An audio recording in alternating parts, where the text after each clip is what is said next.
नमस्कार, स्वागत है हमारे यूट्यूब चैनल में। सबसे पहले आप लोग को हैप्पी दिवाली। खेसारी भैया के जितने फ़ैन हैं, सुपरस्टार खेसारी लाल यादव जी के मुंबई का घर देखिए, दीपावली में पूरा एकदम ताजमहल के जैसा सजाया हुआ नज़र आ रहा है। खेसारी लाल यादव जी की फॉर्च्यूनर देखिए खड़ी हुई है।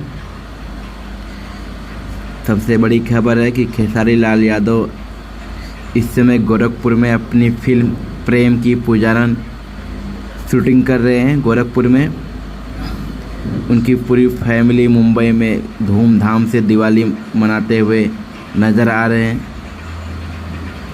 अगर आप लोग नए हैं तो हमारे चैनल को सब्सक्राइब करना ना भूलें, बेल आइकन का ज़रूर दबाएं।